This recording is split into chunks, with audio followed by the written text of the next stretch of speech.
Hello everyone, welcome to decode exam defence. मैं हूं नूर सलाम और मैं स्वागत करता हूं आपका इस ऑनलाइन चैनल में। आज है 15 मई और कुछ एक दो दिन में बहुत बड़े बड़े घटनाक्रम हुए हैं। आज हम उनमें से कुछ इम्पॉर्टेंट पॉइंट्स को आपके साथ डिस्कस करेंगे। आज की सबसे बड़ी जो करंट अफेयर्स है वो है थॉमस कप। थॉमस कप जो है ये एक इंटरनेशनल बैडमिंटन टूर्नामेंट है और ये हर दो दो साल में ऑर्गेनाइज किया जाता है। पहले ये तीन तीन साल में होता था, लेकिन 1982 से ये हर दो दो साल में ऑर्गेनाइज किया जा रहा है। और 2022 में ये कप ऑर्गेनाइज हुआ बैंकॉक, थाईलैंड में। और अभी आज इसका फाइनल चल रहा है और इस फाइनल में कौन जीता अभी हम वो भी डिस्कस करेंगे। इस बार का जो थॉमस कप है वो थाईलैंड में हुआ है और अगली बार जो होगा 2024 का वो प्रपोज है चाइना में। तो हर दो दो साल में थॉमस कप होता है। बैडमिंटन का एक बड़ा इंटरनेशनल टूर्नामेंट है ये। इस साल का जो विजेता है वो है इंडिया। इंडिया ने इंडोनेशिया को हराकर पहली बार ये कप जीत लिया है। तो इंडिया ने पहली बार इतिहास रच लिया है।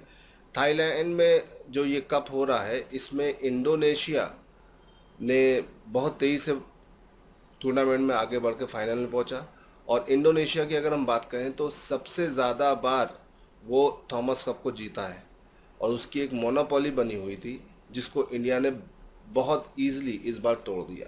तो इंडिया ने थॉमस कप जीत लिया है। ये एक बहुत बड़ी अपडेट है, इसे याद रखिएगा। और ये थॉमस कप कहाँ हुआ था? आपका बैंकॉक, थाईलैंड में। फिर आज की दूसरी बड़ी अपडेट पे आते हैं। त्रिपुरा के नए सीएम बने। बिप्लाब देव जो त्रिपुरा के पूर्व सीएम थे उन्होंने रेजिग्नेशन दे दिया और उनकी जगह डॉक्टर मानिक शाह त्रिपुरा के नए सीएम बने। त्रिपुरा बहुत बड़ा स्टेट नहीं है इंडिया का, नॉर्थ ईस्ट में आता है और ये उन स्टेट में से है जहाँ पर बीजेपी की गवर्नमेंट है। तो पिछले 10 घंटों के अंदर ये सीएम चेंज हुए। मनिक साहा ने अपना नया पद ग्रहण कर लिया है। आइए जानते हैं नए सीएम के बारे में, त्रिपुरा के इस नए सीएम के बारे में। मनिक साहा जो कांग्रेस में थे, उन्होंने कांग्रेस छोड़कर 2016 में बीजेपी ज्वाइन की और 4 साल के बाद मतलब 2020 में पार्टी प्रेसिडेंट बन गए स्टेट के। और उसके बाद वो त्रिपुरा क्रिकेट एसोसिएशन के प्रेसिडेंट भी बने और उसके बाद उनको राज्यसभा से एमपी बनाया गया, नॉमिनेट किया गया और अब वो त्रिपुरा के नए सीएम हैं। तो मनिक साहा जो है ये बहुत तेज़ी से आगे बढ़ते हुए अपना पॉलिटिकल कैरियर बना रहे हैं। बता दें आपको कि मनिक साहा जो है बाय प्रोफेशन एक डेंटिस्ट है, ये याद रखिएगा। त्रिपुरा बहुत ज़्यादा बड़ा स्टेट नहीं है। अगर आप त्रिपुरा को देखते हैं तो त्रिपुरा नॉर्थ ईस्ट में सबसे आउटर स्टेट्स में आता है। इसका पुराना नाम किरत देश, द लैंड ऑफ किरत के नाम से भी जाना जाता है। इसका इतिहास प्राचीन काल में कुछ ज़्यादा मिलता नहीं है। मध्यकाल या एंशियंट टाइम से या मिडिवल टाइम से अगर हम बात करें तो थोड़ा बहुत आपको यहाँ पर कुछ मिलेगा, जानकारी मिलेगी, लेकिन इसमें ज़्यादा डिटेल ब्रिटिश एरा में आपको मिलेगी।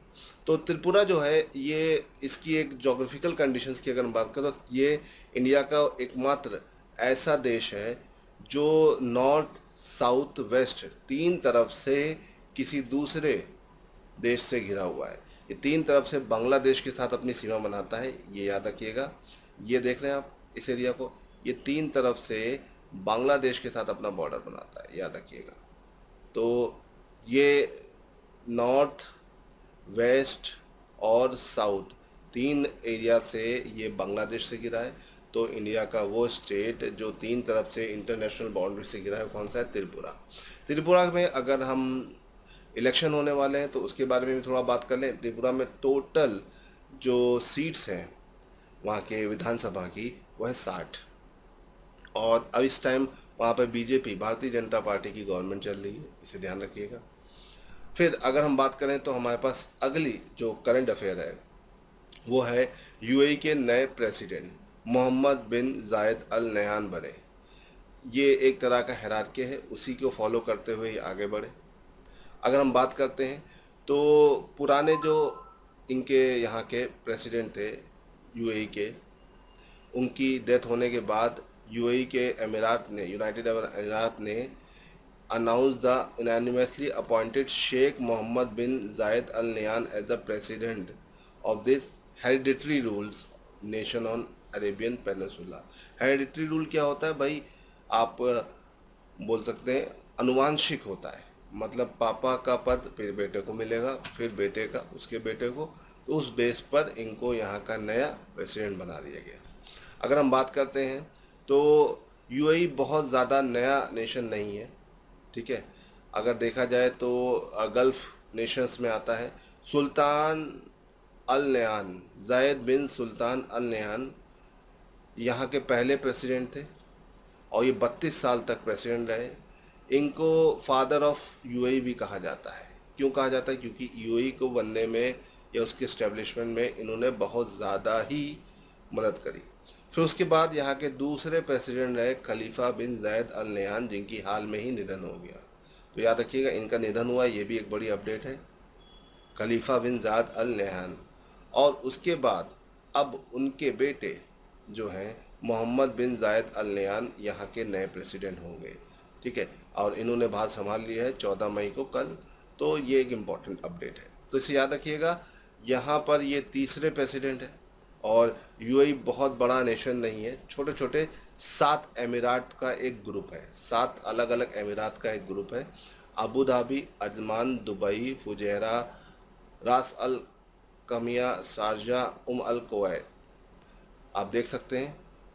और इसमें इसका जो कैपिटल है वो है अबू धाबी, याद रखिएगा। यूएई का कैपिटल क्या है? Abu Dhabi. आप देख सकते हैं मेरे पीछे ये इसका फ्लैग है। और बाकी ये यूनाइटेड अरब अमीरात के सारे 7 अलग अलग नेशन, 7 अलग अलग अमीरात का एक ग्रुप है। तो ये तो हो गया कि यूएई के बारे में। अब आगे बढ़ते हैं तो बहुत एक दुखद समाचार है। एंड्रू सैमंड, ऑस्ट्रेलिया के एक ऑलराउंडर क्रिकेटर का कार एक्सीडेंट में डेथ हो गई। और बहुत ज़्यादा एज नहीं थी और काफ़ी लंबे टाइम से ये क्रिकेट से संन्यास लिए हुए थे, लेकिन रिसेंटली 2 बड़े वर्ल्ड कप में ऑस्ट्रेलिया को के स्क्वाड में थे। वर्ल्ड कप की जो टीम रही है 2003 से 2010 तक की, उस टीम में ये शामिल हैं। आईपीएल में भी इनका बहुत अच्छा कैरियर रहा।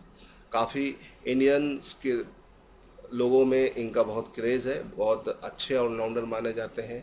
और एंड्रू सैमंड को लेकर पूरे देश में एक शोक का माहौल है। शेन वॉर्न के बाद ये तीसरे ऑस्ट्रेलियन हैं जो इस साल जिनका निधन हुआ। तो काफ़ी ज़्यादा डेथ्स और ऑब्ituaries आपको याद करने के लिए पेपर में मिली, तो इसे ध्यान रखिएगा।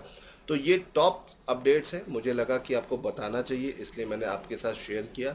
गाइज़, अगर आपको ये अपडेट्स अच्छी लग रही हैं तो चैनल को सब्सक्राइब कर लीजिएगा और बेल आइकन को दबा दीजिएगा और वीडियो को और दोस्तों के साथ शेयर करिएगा, बिकॉज शेयरिंग इज़ केयरिंग। तो आज के लिए इतना ही। Thank you so much. जय हिंद।